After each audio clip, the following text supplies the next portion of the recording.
Kampanye aksi generasi iklim dilaksanakan oleh Save the Children bersama anak-anak dan orang muda sejak tahun 2022 untuk meningkatkan kesadaran masyarakat akan dampak krisis iklim terhadap kehidupan anak-anak.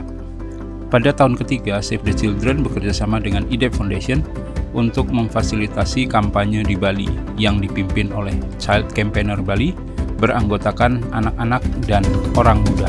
Child Campaigner Bali, air dan air mata. Bali yang kita tahu dari beberapa tahun yang lalu bahwa isu mengenai krisis iklim melanda Bali, terutama bicara mengenai air gitu.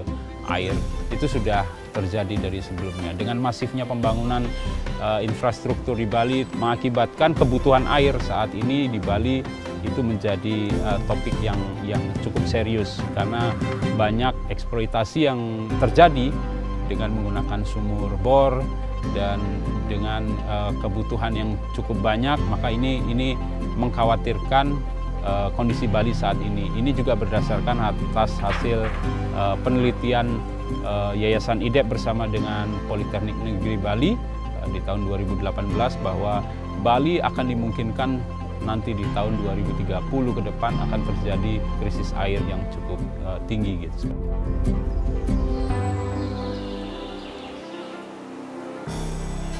Nah, karena adanya krisis iklim ini berpengaruh sekali ke air khususnya untuk kuantitas dan kualitasnya gitu. Nah, anak-anak yang harusnya sedari kecil itu bisa mendapatkan air yang bersih itu sudah mulai banyak hambatan nih, khususnya di Bali itu sendiri. Banyak daerah di Bali yang bahkan untuk mengakses air bersih saja itu sudah harus membelinya, harus bayar gitu. Nah, itu menjadi krisis iklim ini suatu fenomena yang sangat berdampak lah untuk anak-anak. Nah, untuk di Bali sendiri kami melakukan proyek ini berkolaborasi dengan Child Campaigner, di mana kita semua bersepakat untuk mengangkat isu mengenai krisis air di Bali gitu.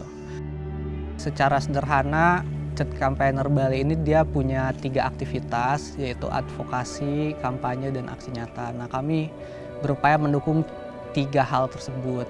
Untuk advokasi sendiri, kami mencoba menjembatani mereka dengan para stakeholder terkait seperti dinas-dinas yang berhubungan dengan hak-hak anak maupun lingkungan hidup yang ada di Bali. Kami mencoba menjembatani, mempertemukan, memberikan ruang untuk mereka untuk menyampaikan aspirasi mereka.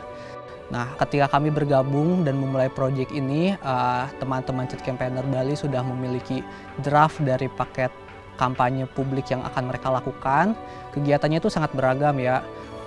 Berawal dari susur sungai, di mana mereka menjelajahi sungai-sungai yang ada di Denpasar untuk melihat gimana sih sekarang kondisi sungai-sungai yang ada di daerah urban itu.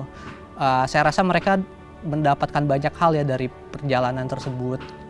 Selanjutnya mereka memiliki workshop membuat zin, di mana mereka mengajak teman-teman sebaya untuk mencoba membuat media kampanye sederhana seperti zin.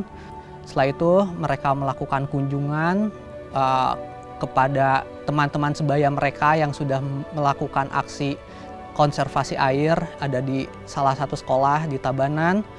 Terus setelah itu mereka juga mencoba bertemu dengan pihak Subak, di mana mereka mulai mengerti gimana sih pengelolaan air di Bali itu, khususnya di antara para petani itu gitu, seperti apa secara tradisional yang lain. Dan acara puncaknya itu ada di festival air yang diselenggarakan di sekitar 1 bulan lalu. Selain kegiatan-kegiatan yang ada di offline atau luring, mereka juga mengadakan kampanye di digital melalui mengadakan challenge untuk mendorong agar teman-teman lainnya di seluruh Bali bisa membuat media kampanye juga melalui foto dengan narasinya, sehingga harapan kami kegiatan kampanye tidak dilakukan secara luring saja tapi secara daring juga. Nah, untuk aksi nyata sendiri mereka melakukan berbagai hal seperti penanaman pohon yang sudah dilakukan, serta kegiatan-kegiatan aksi nyata lainnya. Dan ya kami mencoba menjadikan mereka itu bukan hanya sebagai objek dari proyek ini gitu, tapi mereka sebagai subjek. Partisipasi mereka kami anggap bermakna, segala ide itu muncul dari mereka, kami hanya membantu mendukung dan memfasilitasi pelaksanaan ide-ide tersebut. Kegiatan kecil dan sederhana inilah mungkin saja menjadi satu hal yang akan berdampak besar di kemudian hari.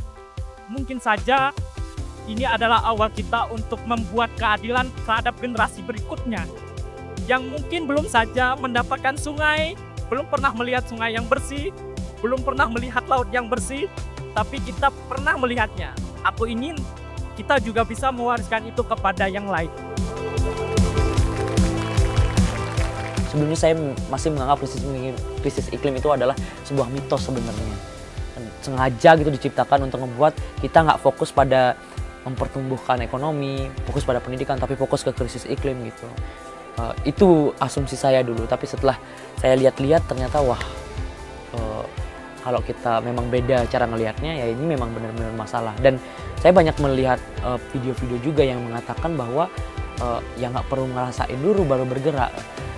Cukup dengan menaruh sedikit empati dan ngelihat orang lain yang ngerasain, nggak ada alasan lagi sebenarnya kita untuk nggak bergerak gitu. Menurutku aksi generasi iklim ini adalah salah satu hal yang sangat membantu khususnya orang-orang seperti aku yang sebelumnya tidak pernah punya ketertarikan akan isu lingkungan, tapi ketika dikasih kesempatan untuk ikut campaign dan lain sebagainya itu jadi motivasi, ditambah dengan teman-temannya juga yang sangat-sangat positif dan kakak-kakak yang siap membantu kita untuk belajar, itu sangat-sangat membuat aku, wah aku beruntung banget. Kalau berdasarkan pengalaman susur sungai, sebenarnya pembelajaran itu sampai sekarang pun masih saya bawa gitu. Yang pertama, mungkin dulu saya suka mandi, buang-buang air gitu, sampai sekarang pun saya sebisa mungkin untuk menghemat penggunaan air tersebut. Seperti minuman juga, udah menggunakan botol tumbler juga untuk membawa minuman kemana-mana dan secukupnya saja. Dan yang terakhir itu ketika saya mengingatkan adik saya, karena dia sering banget main air karena masih kecil kan, jadi saya di rumah pun juga menerapkan ke adik saya untuk tetap menghemat air gitu.